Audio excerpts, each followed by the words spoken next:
O presidente Donald Trump está rejeitando a última proposta do Irã, dizendo que não está satisfeito e alertando que Teherã ainda não pagou um preço alto o suficiente. A questão agora é: isso é um retorno à guerra ou apenas mais ameaças antes que um acordo final seja alcançado? Fique ligado, Jerusalém Minute vem a seguir.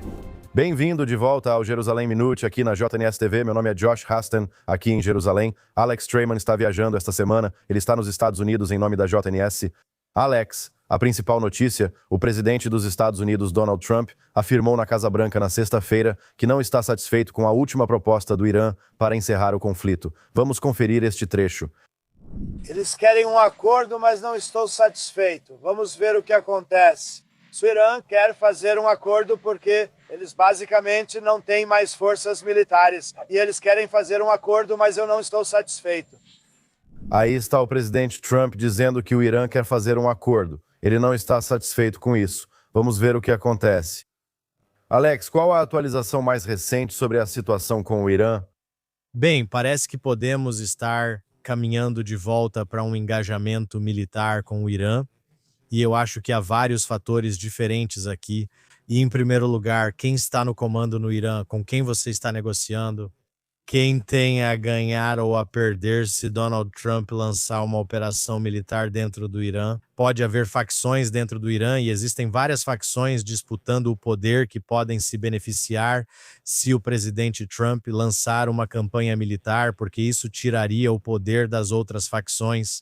Então, você tem as facções políticas, o presidente Pezeshkian, o ministro das Relações Exteriores, Araghchi, o presidente do parlamento, Galibaf, diferentes relatos sobre alguns deles sendo removidos da equipe de negociação. Galibaf pode estar sendo removido. Araghchi pode estar sendo removido por contatos paralelos com a Guarda Revolucionária Islâmica. Existe a facção política e a da Guarda Revolucionária que tem as armas e controla a população. Há também os fanáticos religiosos e os ayatollahs.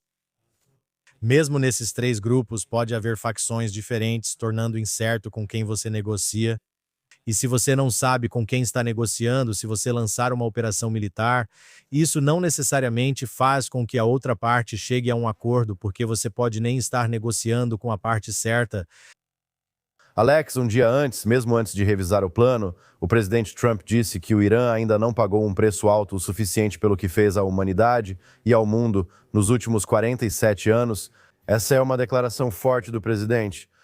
Bem, isso realmente parece preparar o terreno para uma nova operação militar. E sabe, eles pagaram o preço. Eu não sei qual é esse preço ou como você determina quando ele foi pago. O presidente já havia falado antes sobre querer alcançar objetivos específicos. Um desses objetivos é garantir que o Irã nunca mais busque armas nucleares ou tenha a capacidade de buscá-las. O outro são os mísseis balísticos. Um terceiro é o urânio, o que eles chamam de poeira nuclear. E, enquanto isso, não está claro se o presidente e Israel têm um plano para conseguir esse urânio enriquecido, seja por meio de uma operação especial ou uma operação militar.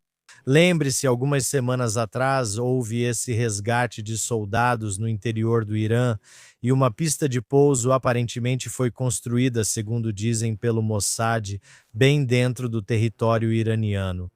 E algumas pessoas sugerem que essa pista de pouso pode ter sido uma preparação para uma operação especial para remover o urânio enriquecido. Então você quer tirar o urânio de lá. Você também quer manter o Estreito de Hormuz aberto. Então você tem todos esses diferentes itens operacionais que deseja realizar. E, novamente, não está claro se as pessoas com quem você está conversando têm o poder de realmente cumprir algum desses objetivos. Alex, nesta semana, o presidente Trump descartou a necessidade de autorização do Congresso para novas ações militares dos Estados Unidos contra o Irã. Ele basicamente disse que o relógio parou com o cessar-fogo, não atingindo aquele marco de 60 dias em que talvez ele precisasse da aprovação do Congresso. O que acha do presidente Trump afirmar que o relógio parou com o cessar-fogo? Bem, o que você tem nos Estados Unidos são facções em ambos os lados do espectro político. Certamente todos os democratas de um lado que não querem que Donald Trump tenha qualquer tipo de vitória em relação a essa operação militar. Lembre-se de que foram os democratas que estavam negociando acordos com o Irã. Foi o presidente Obama que assinou o JCPOA original, o acordo nuclear original com o Irã, no qual literalmente milhões de dólares foram enviados para o Irã em paletes, dinheiro em espécie distribuído livremente dentro do Irã. Além do alívio das sanções, você teve o presidente Biden que também tentou chegar a algum tipo de acordo com o Irã que incluísse alívio das sanções.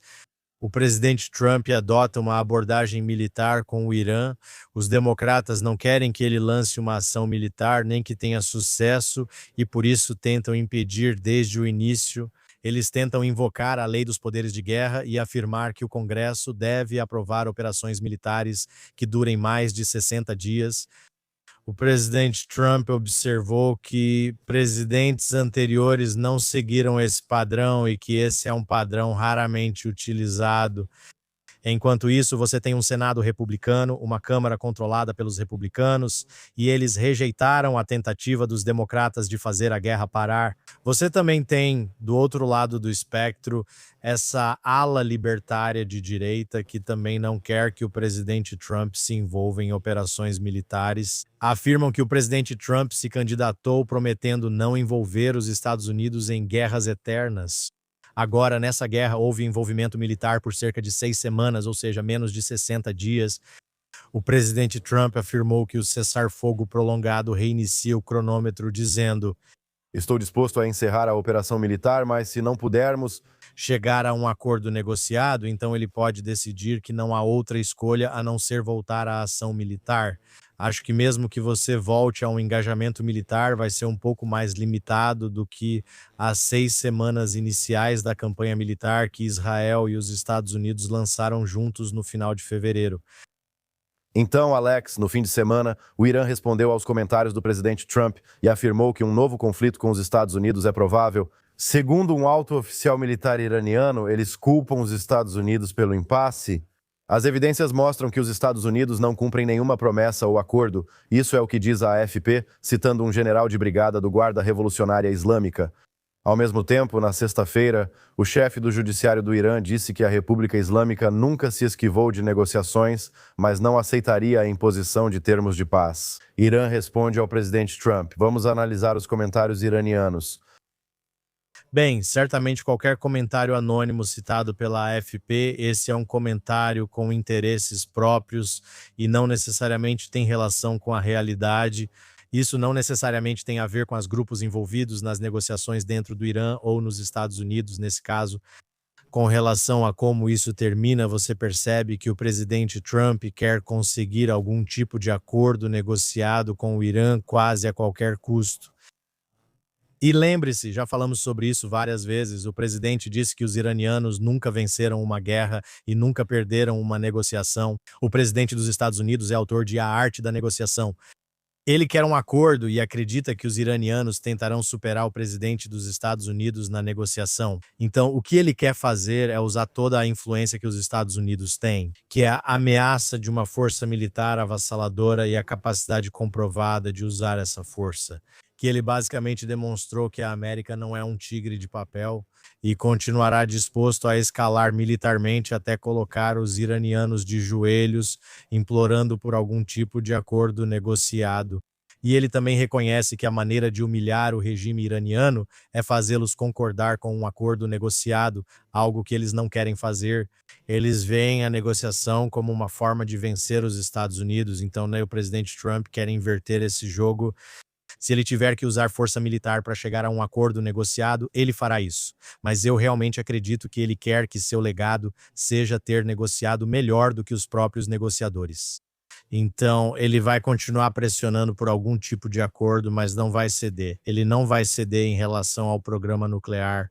Ele não vai ceder em relação ao programa de mísseis balísticos. Ele não vai ceder quanto ao urânio enriquecido que ainda permanece dentro do Irã. Ele não vai ceder quanto ao Estreito de Hormuz. Certo? Então, sabe, ele não está dando muito espaço para os iranianos agirem. Basicamente, ele quer que eles venham de joelhos e digam: tudo bem, o que você quiser, você vai conseguir, e aí vamos conseguir um acordo negociado. Agora, se ele conseguir esse acordo, então a questão é: quanto vale esse acordo? Vale sequer o papel em que está escrito? Porque esses caras estão em modo de sobrevivência.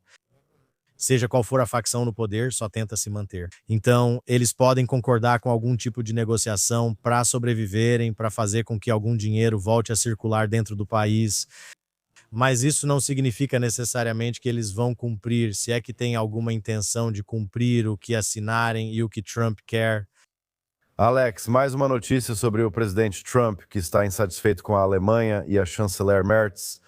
Relatórios indicam que os Estados Unidos estão retirando 5 mil soldados americanos da Alemanha depois que Merz criticou a guerra com o Irã, dizendo que os Estados Unidos foram humilhados e não têm estratégia. Vamos conferir esse trecho. Os americanos claramente não têm estratégia, e o problema em conflitos como esse é sempre que não basta apenas entrar. Você também precisa saber como sair depois. Eu não consigo ver qual saída estratégica os americanos estão escolhendo agora, especialmente porque os iranianos estão, obviamente, negociando de forma muito habilidosa, ou melhor, muito habilidosa em não negociar. E deixando os americanos viajarem para Islamabad apenas para irem embora novamente sem nenhum resultado. Uma nação inteira está sendo humilhada, especialmente pela liderança iraniana, por esses supostos deuses revolucionários. Então, aí está o presidente Trump realmente nada satisfeito com o chanceler da Alemanha, Merz. Ele fez uma série de postagens na sua rede social Truth Social esta semana. O presidente Trump disse que Merz deveria focar no próprio país, que ele quer que o Irã tenha armas nucleares. O que achamos dessa possível retirada de tropas? Estamos falando de 5 mil soldados americanos da Alemanha. Bem, eu vi uma reportagem dizendo que o presidente postou que eles vão retirar bem mais do que 5 mil soldados. Eu acho que são 5 mil. São cerca de 30 mil a 35 mil soldados americanos estacionados na Alemanha. Sabe, uma redução de 5 mil é significativa, mas não alteraria drasticamente a postura das forças. Seria como uma redução simbólica. O presidente Trump sugeriu que pode ser muito mais de 5 mil, e não é só a Alemanha, embora ela seja hoje a principal potência da Europa. Mas você percebe que o presidente tem se irritado muito com o primeiro-ministro Starmer no Reino Unido, com o presidente Macron na França, com o chanceler Merz na Alemanha e também com a Espanha. Ele não está satisfeito com a Europa. Nos Estados Unidos falam sobre todo o dinheiro que Israel recebe, certo? Citam os 3,8 bilhões de dólares anuais e o memorando de entendimento de 38 bilhões. Quanto dinheiro os Estados Unidos gastam com 5 mil ou 35 mil soldados por ano estacionados na Alemanha? A Alemanha é potência mundial, europeus deveriam se defender sozinhos. É o dinheiro dos Estados Unidos que é investido na OTAN e em todas essas bases americanas pela Europa, muito caro. Estamos falando de muito, muito mais dinheiro do que Israel jamais recebe dos Estados Unidos em ordens de grandeza. E ainda assim as pessoas só focam no dinheiro que vai para Israel, quando no fim das contas é Israel que atua lado a lado com os Estados Unidos. Israel nunca fala mal da política americana, a menos que seja uma política diretamente antagônica às políticas de Israel. E aqui você tem a chanceler Merz, que esteve na Casa Branca há apenas 2 meses, sentada ao lado do presidente Trump. Ele pensou que o presidente Trump elogiou Merz quando esteve lá e achou que talvez os dois países estivessem alinhados.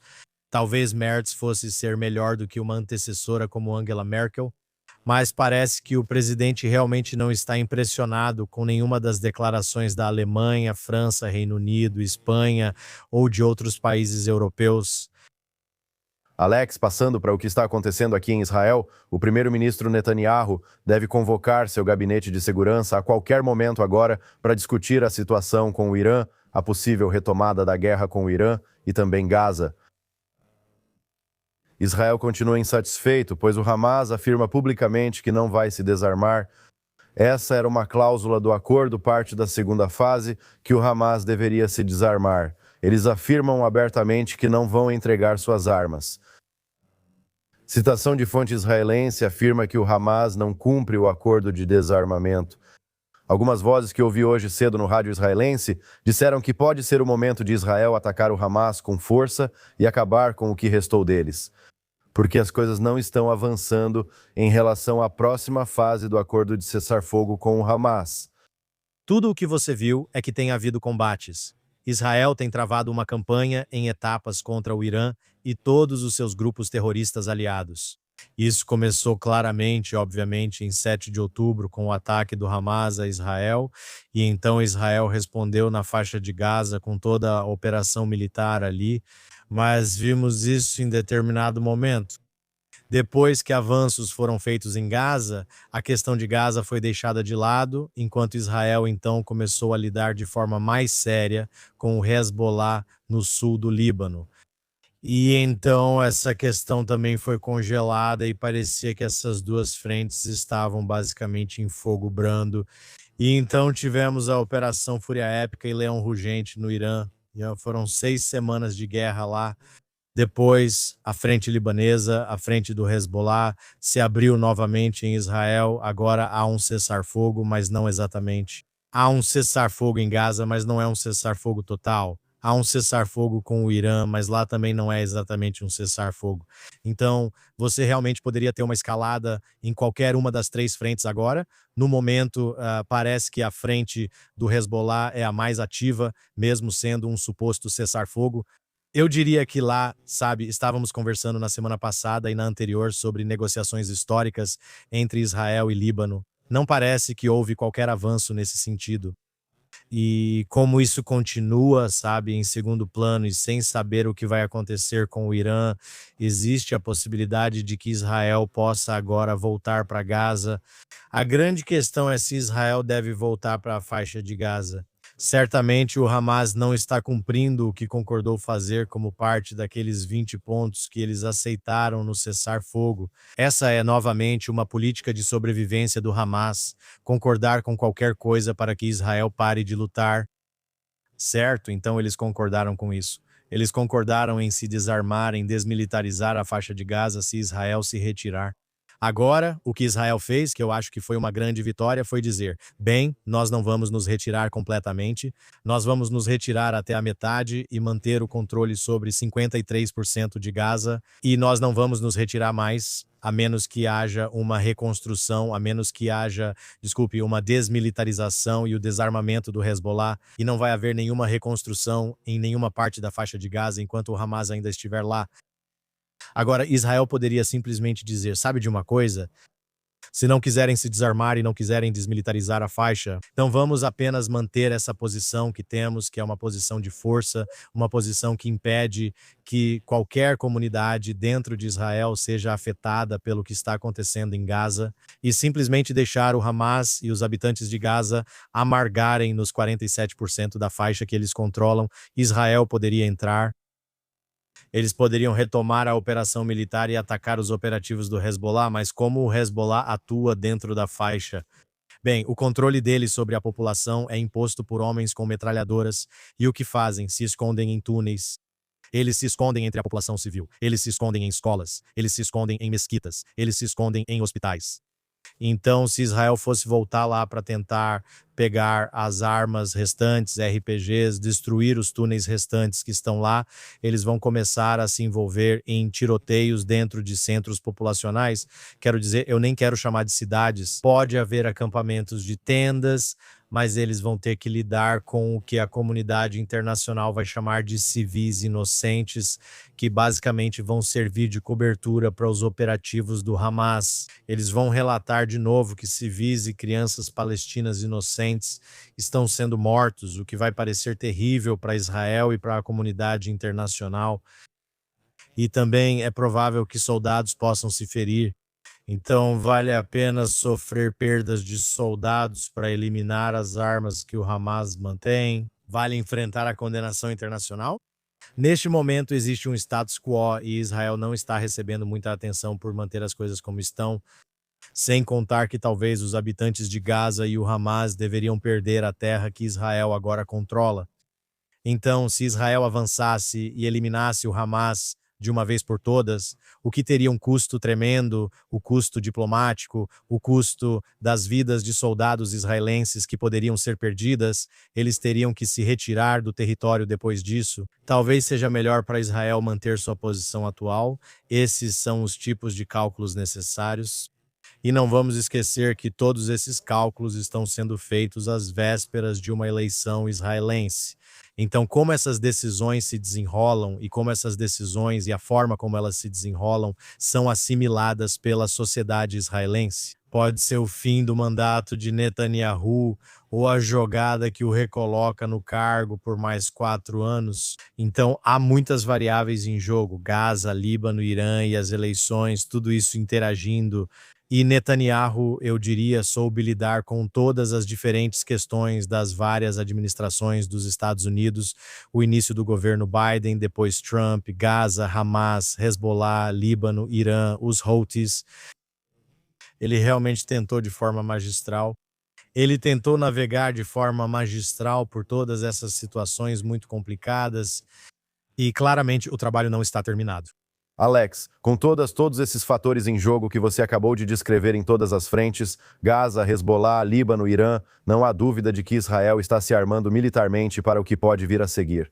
2 navios cargueiros atracaram nos portos de Ashdod e Haifa esta semana, entregando 6.500 toneladas de munições e equipamentos militares em um período de 24 horas.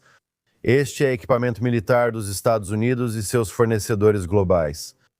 Não posso afirmar com certeza o que Israel planeja ou para qual frente essas armas serão destinadas, se é que realmente serão. Mas Israel certamente está se preparando para o que pode vir pela frente, e nesse caso militarmente.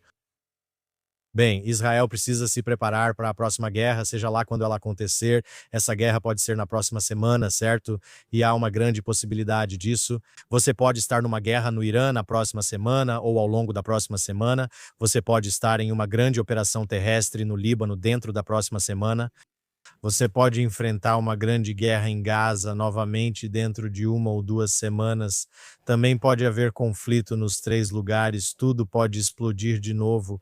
Isso é possível. Ao mesmo tempo, também é possível que, como eu disse, a situação em Gaza possa permanecer como está, sem outra operação terrestre. Você pode estar caminhando para algum tipo de acordo negociado e uma suspensão das principais hostilidades no Líbano. Trump pode decidir que não interessa a ninguém retomar o conflito militar com o Irã. Mas essas entregas que estão sendo feitas para Israel são fundamentais para a força e estabilidade de Israel a longo prazo.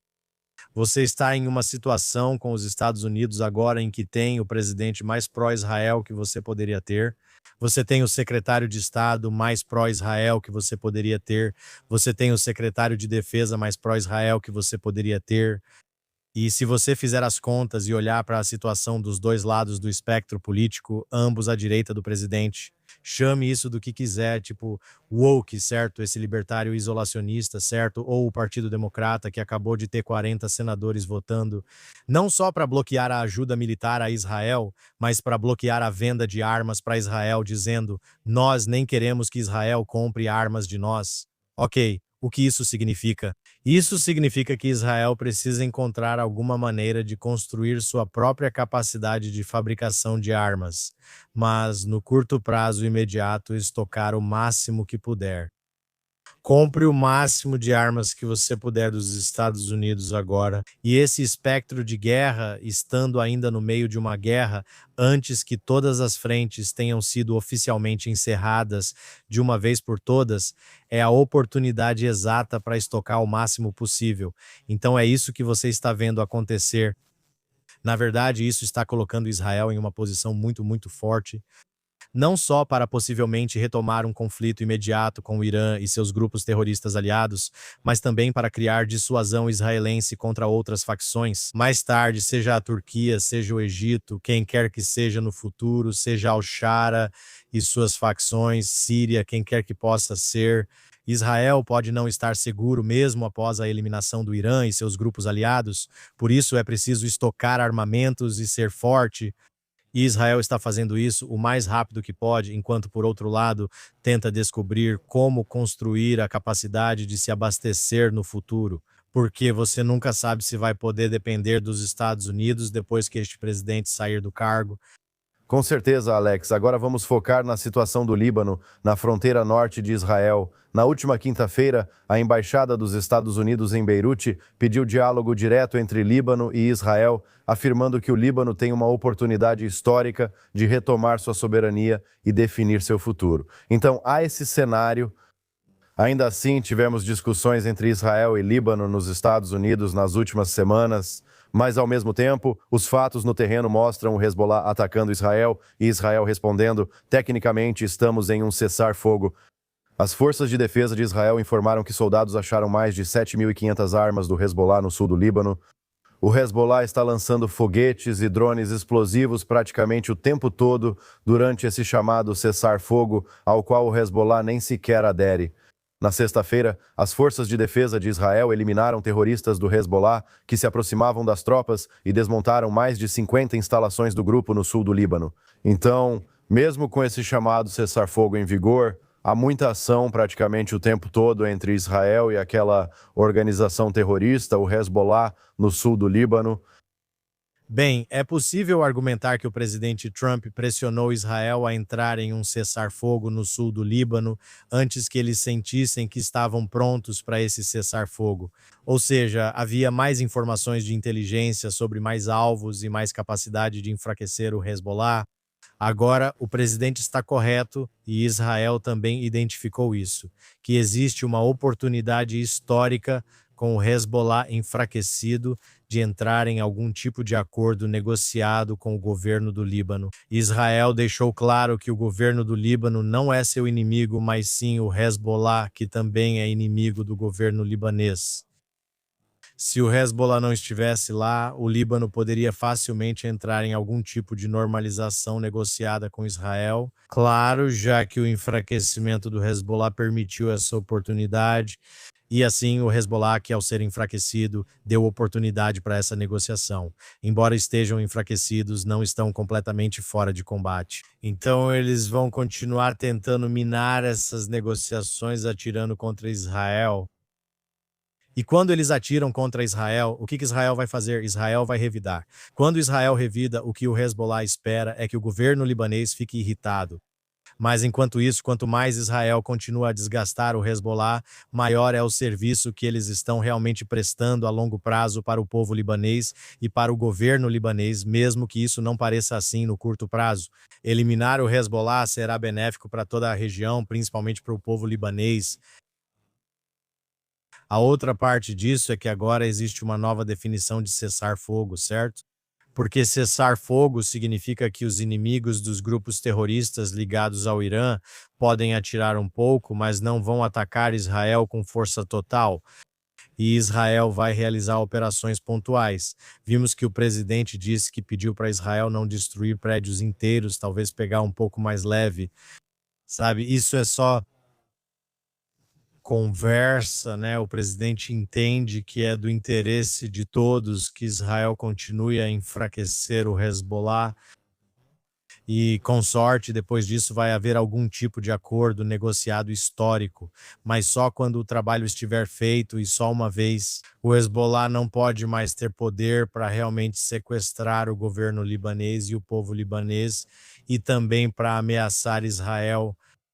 Alex, vamos voltar para Gaza, se possível. Na última quinta, 175 pessoas que se dizem ativistas, eu nem os chamaria assim. Eu os chamaria de odiadores de Israel, criminosos, festeiros. É isso que eles realmente são, procurando diversão a bordo de 22 barcos que faziam parte dessa flotilha para Gaza, alegando que estavam lá para distribuir ajuda.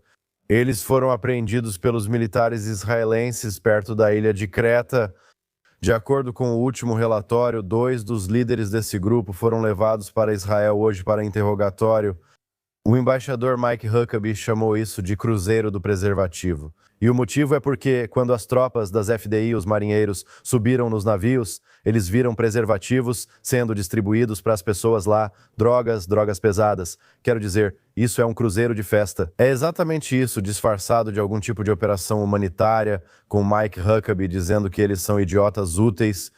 Barcos estão cheios de idiotas úteis dizendo que é encenação. E talvez o mais importante, este é um evento, uma flotilha patrocinada pelo Hamas.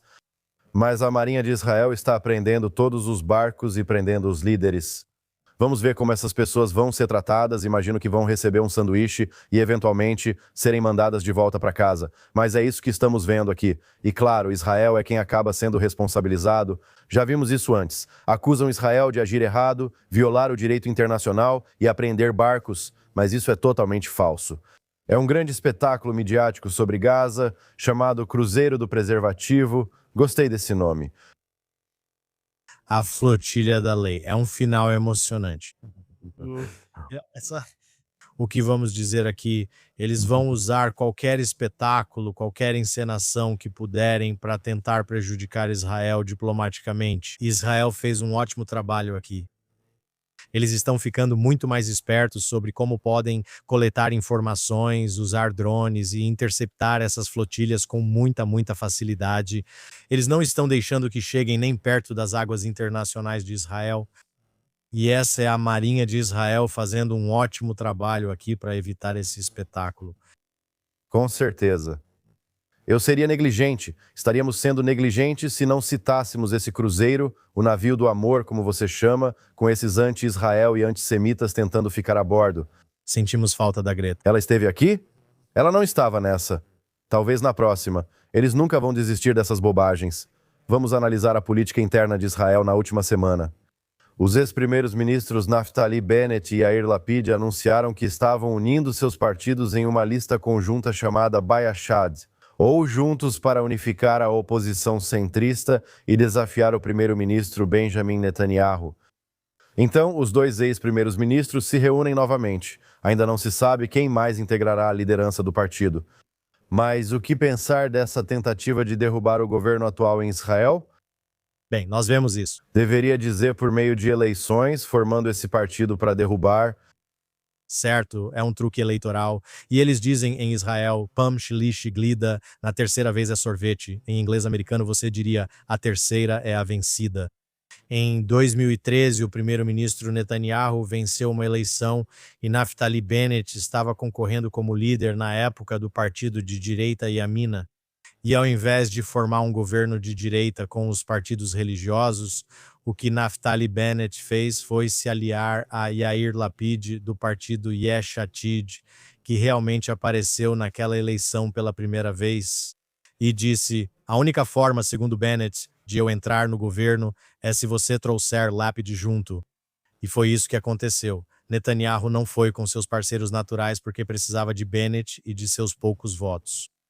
E foi assim que Lapid entrou no governo. E Lapid, na época, tornou-se o ministro das Finanças, o que foi uma jogada do Netanyahu porque Lapid realmente não tinha nenhuma credencial para ser ministro das Finanças. Mas foi isso que aconteceu naquela época. E isso formou Netanyahu. E isso forçou Netanyahu a formar um governo menos favorável que incluía elementos de esquerda. E então vimos isso novamente no último ciclo eleitoral. Acho que estamos falando de pouco mais de 4 ou 5 anos atrás, onde Bennett concorreu pela direita e então, em vez de se sentar com Netanyahu, cujo partido tinha 30 cadeiras, uma vantagem de 13 cadeiras sobre o Yesh Atid, que era o segundo maior partido com 17 cadeiras, Bennett conspirou com Lapid para se tornar primeiro-ministro. E na época, Bennett tinha 5% dos votos populares e concordou, eu diria de forma muito egoísta, em se tornar o primeiro-ministro, usando o meio mandato de Yair Lapid depois que o parlamento impediu Netanyahu de ultrapassar esse limite. Eles tinham 59 cadeiras e eles impediram Netanyahu de formar um governo, e foi assim que Bennett se tornou o primeiro-ministro. Quando Bennett fez isso, o que ele fez foi concorrer com uma plataforma de partido de direita, e assim ele pegou votos que vieram da ala direita do público israelense. Ele prometeu a eles que nunca se sentaria com Lapid em um acordo de rotação. Ele até assinou um documento ao vivo na televisão dizendo que não participaria de nenhum tipo de acordo de rotação com Yair Lapid. Como esperado, após a eleição, Bennett fez exatamente isso. tirou votos da direita e levou para a esquerda, e quando ele formou aquele governo junto com Lapid, isso incluiu todos os membros de esquerda do parlamento e também, pela primeira vez na história de Israel, um partido árabe anti-sionista. E isso significou que o Likud ficou de fora, que os sionistas religiosos ficaram de fora, que a direita religiosa ficou de fora. Então Bennett pegou seus poucos votos da direita e conspirou com toda a esquerda para tirar Netanyahu do poder. Agora, né, o que Bennett está fazendo agora, eu acho que é, na verdade, um grande serviço, porque ele tem dito por aí que é um direitista, ele afirma ser mais de direita que Netanyahu, mas ele está dizendo desde o começo, não só que sentaria com Lapid, mas que vai concorrer junto com Lapid. Ou seja, qualquer um que acreditava que Bennett era realmente um direitista de verdade não vai votar nele. Ele não vai mais conseguir tirar cadeiras da direita, porque a direita se sente muito prejudicada por Naftali Bennett, pelo que Bennett já fez muitas e muitas vezes no passado, que é pegar votos da direita e ir para a esquerda. Agora, enquanto isso, as pesquisas mostram que Bennett poderia conseguir até 20 ou 25 cadeiras em uma eleição. Minha previsão aqui é que, à medida que nos aproximarmos cada vez mais da eleição, a posição de Bennett nas pesquisas vai cair drasticamente. Enquanto isso, Shumo Filber, a pesquisa do canal 14, mostra que Bennett tem bem menos cadeiras que na pesquisa do canal 12, considerada de esquerda. A esquerda apoia Bennett como primeiro-ministro para impedir Netanyahu. A esquerda entende que não tem votos suficientes para assumir o governo. Que a única maneira de colocar alguém que não seja Netanyahu tem que ser pela direita. Então eles esperam que Naftali Bennett seja o cara deles porque ele está disposto a sentar com eles. Mas, novamente, neste momento, Bennett não vai trazer nenhum voto da direita, nenhum número significativo de votos da direita para a oposição. Então, você sabe, a terceira vez é a que conta por aqui. Eu não acho que isso vai fazer o que Bennett ou Lapid queriam fazer, mas você sabe, vamos ter que esperar para ver como as coisas vão se desenrolar depois da eleição. Então, eu vou anotar isso para quando as eleições finalmente acontecerem, seja em outubro ou antes disso, a sua previsão de que o partido de Naftali Bennett iria perder cadeiras em relação ao número previsto no Knesset. Então, vamos ter que analisar isso, voltar à gravação, mas eu quero falar sobre essa guerra no Twitter entre a Ucrânia e Israel agora. Na semana passada, o presidente ucraniano acusou Israel de aceitar grãos roubados vindos da Rússia no TIS. Ele não teve nenhuma consulta diplomática. Ele não tratou o assunto de forma privada, nem ligou para seus parceiros em Israel para discutir a situação. Ele foi ao Twitter e o ministro das Relações Exteriores, Gideon Tsar, respondeu que um pedido formal deveria ser apresentado antes de tuitar para esclarecer isso. O que sabemos sobre esse ataque ucraniano, eu diria, contra Israel em relação ao possível grão russo roubado? Tipo, por que estamos falando sobre isso? O que está acontecendo aqui? Aliás, nosso amigo Eugene Kontorovich, especialista em direito internacional, afirmou que a Ucrânia não comunicou nada à Turquia ou a outros países da União Europeia sobre a aquisição de mercadorias da Rússia. A Ucrânia simplesmente e exclusivamente focou em Israel com essas alegações, de fato. Certo, exatamente. Então, basicamente, a Rússia está ocupando partes da Ucrânia. A Ucrânia é muito rica em trigo. Na verdade, Israel importa surpreendentemente muito do seu trigo da Ucrânia.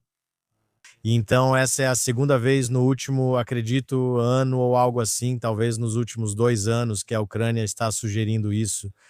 Um navio que, segundo eles, estaria transportando grãos roubados chegou ao porto de Haifa. Sabe, o ministro das Relações Exteriores, Gideon Tsar, está dizendo qual é a sua prova de que esses grãos são roubados e por que essas conversas estão acontecendo, em primeiro lugar, na mídia e nas redes sociais, em vez de por meio de canais diplomáticos. Enquanto isso, como Eugene Kontorovich e outros estavam apontando, navios dessas áreas têm ido para todo o mundo. E o único país que parece estar sendo destacado aqui é Israel. E eu acho que Kontorovich continuou dizendo que ele sugere isso. O motivo pelo qual a Ucrânia está realmente destacando Israel é para dar aos europeus um motivo para pedir sanções contra Israel, que é algo que os europeus querem fazer. Então acho que precisamos aprender um pouco mais sobre o que realmente está acontecendo por aqui. Qual é a origem desse grão? Quem são os vendedores desse grão? Os vendedores desses grãos estão vendendo para outros países foram apontados, o que realmente está por trás disso? E não tenho certeza se vamos aprender mais sobre isso nas próximas semanas. Pode ser que essa seja uma daquelas histórias que simplesmente desaparecem do noticiário, como aconteceu da primeira vez que isso foi mencionado há 2 anos, ou podemos estar diante de algum tipo de grande incidente diplomático. Meu instinto é que provavelmente não ouviremos muito mais sobre isso nas próximas semanas. Fique ligado nisso. E Alex, antes de irmos, mais um assunto aqui. Infelizmente, mais uma vez fica provado que não é seguro ser judeu em nenhum lugar do mundo de verdade. Infelizmente, devido à realidade em que vivemos, após sermos atacados em 7 de outubro, grande parte da comunidade mundial ainda se voltou contra Israel e o povo judeu. Refiro-me especificamente a um ataque terrorista em Golders Green, Londres, ocorrido na última quarta-feira. 2 pessoas, um homem de 76 anos e outro de 34 anos, 2 judeus, foram esfaqueados em um ataque terrorista em Londres. O presidente israelense Isaac Herzog afirmou estar horrorizado com mais um ataque violento a judeus durante o dia nas ruas de Londres. Alex, isso tem ocorrido repetidamente. Washington, Londres e muitos outros lugares onde judeus são atacados por serem visivelmente judeus, como ao usarem quipás. Eles são judeus e estão sendo atacados mundialmente? Bem, há cerca de 250 mil judeus vivendo na Inglaterra e os judeus britânicos com quem eu converso se sentem muito menos seguros como judeus vivendo na Grã-Bretanha do que se sentiam em anos anteriores e certamente em décadas anteriores. E eu acho que Israel vai se preparar para um grande influxo. Israel já teve essas ondas de imigração. Tivemos ondas de imigração das nações da antiga União Soviética no final dos anos 80 e nos anos 90. Ao longo dos anos, houve uma grande imigração da França, mesmo que ainda exista uma comunidade francesa muito grande na França. Talvez de 1/4 a metade de todos os judeus franceses já tenha vindo para Israel. Você não viu tantos assim. Quero dizer, mesmo que tenhamos alguns judeus britânicos trabalhando no JNS,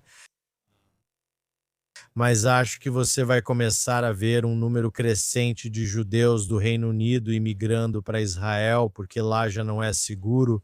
O governo não está fazendo o que é necessário para proteger a comunidade judaica lá. Muitos judeus e o governo de Israel acusam o governo britânico de não agir como necessário quando eles permitem esses protestos pró-Palestina nas ruas de Londres, quando permitem os gritos de do rio ao mar, a Palestina será livre.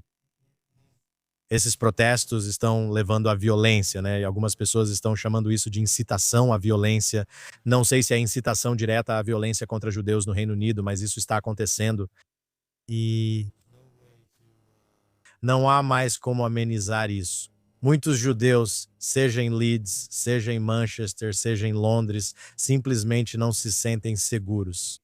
Houve inúmeros ataques contra judeus, contra instituições judaicas, contra sinagogas. E, no fim das contas, eu acho novamente que muitos membros dessa comunidade vão perceber que não é mais seguro e que chegou a hora de arrumar as malas e se mudar para Israel. Então, Alex, esse é o Reino Unido. Antes de irmos, me diz, você se sente seguro nos Estados Unidos agora, sendo visivelmente judeu? Você está um pouco mais hesitante do que esteve em visitas anteriores?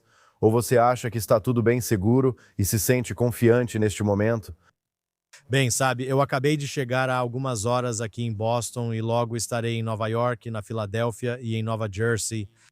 Sabe, eu acho que muitos judeus estão dizendo que não querem usar kippá na cabeça nas ruas de Manhattan e com certeza no metrô. Eu sou o tipo de cara que sempre usa boné ou chapéu, não necessariamente porque estou tentando esconder meu judaísmo, mas porque desde criança, mesmo antes de usar kippá, eu já usava boné. Eu simplesmente gosto de usar chapéu. Sempre fiz isso e continuo fazendo. E eu também, sabe, gosto de andar por aí de forma discreta no geral. Sabe, então eu pessoalmente nunca me senti inseguro, mas existe uma combinação de, por um lado, antissemitismo em Nova York, Por outro lado, assim como o aumento da população de rua, você vê pelas ruas, especialmente nas cidades, cada vez mais pessoas com problemas mentais nas ruas. Então, às vezes é motivado por antissemitismo, às vezes é simplesmente porque você vê a criminalidade violenta aumentando nas cidades e geralmente há uma correlação entre criminalidade violenta e antissemitismo. Eles parecem aumentar juntos. Muitos judeus, sabe, sentem que os dias de glória da comunidade judaica americana ficaram para trás e a situação pode não ser tão ruim quanto é no Reino Unido ou em Paris, mas não é mais como era antes. Tá começando a não parecer tão bom. Estão culpando Israel por isso, né? O que acho absurdo. Sinceramente, acho mesmo, não tem nada a ver, as pessoas não ligam para o que ocorre em outros países. Vamos olhar para o que você mencionou na última matéria, o grão russo na Ucrânia. As pessoas nos Estados Unidos não estão matando ou atacando russos nas ruas por causa do que a Rússia fez na Ucrânia. No Reino Unido, as pessoas não atacam russos por causa das ações de Vladimir Putin. É só quando se trata de judeus que as pessoas começam a dizer, bem, precisamos atacar judeus, e então dizem, por causa das ações de Benjamin Netanyahu, certo? Tipo, eu não sou antissemita, eu não sou contra Israel, eu só sou contra o governo de Netanyahu. Bem, se você é contra o governo de um país estrangeiro, isso não significa que você atacaria pessoas que têm a mesma religião que o primeiro-ministro desse país só porque você não gosta desse primeiro-ministro. Isso é antissemitismo puro e simples, e infelizmente sim, o antissemitismo está crescendo. Toda pesquisa, toda enquete, toda investigação que é publicada demonstra que o antissemitismo nos Estados Unidos está crescendo. A quantidade de segurança necessária ao redor das instituições judaicas agora é tanta que não há dinheiro suficiente para proteger todas as instituições judaicas que precisam ser protegidas aqui. É uma situação muito, muito triste. Você não vê igrejas, por exemplo, precisando do tipo de segurança que uma instituição judaica precisa. Você não vê uma escola católica precisando do mesmo tipo de segurança que uma escola pública judaica precisa nos Estados Unidos. Então, sim, definitivamente o antissemitismo está aumentando e isso é muito preocupante. E deixe-me dizer, Israel está em legítima autodefesa, diferente de outros países sobre os quais ninguém comenta, enquanto Israel se defende. E nós estamos, sabe, sujeitos à ira de tantas pessoas por aí, infelizmente, devido ao antissemitismo. E dito isso, Alex, foi ótimo conversar com você. Vamos conversar de novo na próxima semana, nesse formato, com você nos Estados Unidos. Eu estarei aqui, se Deus quiser, em Jerusalém. Josh Hastings, JNS News, JNS TV. Alex Traiman, o CEO da JNS, está lá nos Estados Unidos. Agradeço ao pessoal nos bastidores da JNS TV, operador de áudio Vogelenter, Yuri Stretsky, gerente Bárbara Kamenoff, produtora Zach Sickerman, Ryan Lifshitz e demais da JNS TV. Não se esqueça de se inscrever e também de deixar um valeu demais lá no YouTube. Acesse jns.org para as últimas notícias de Israel, do Oriente Médio e de todo o mundo judaico. Vejo vocês semana que vem no Jerusalém Minute na JNS TV. Tenham uma ótima semana.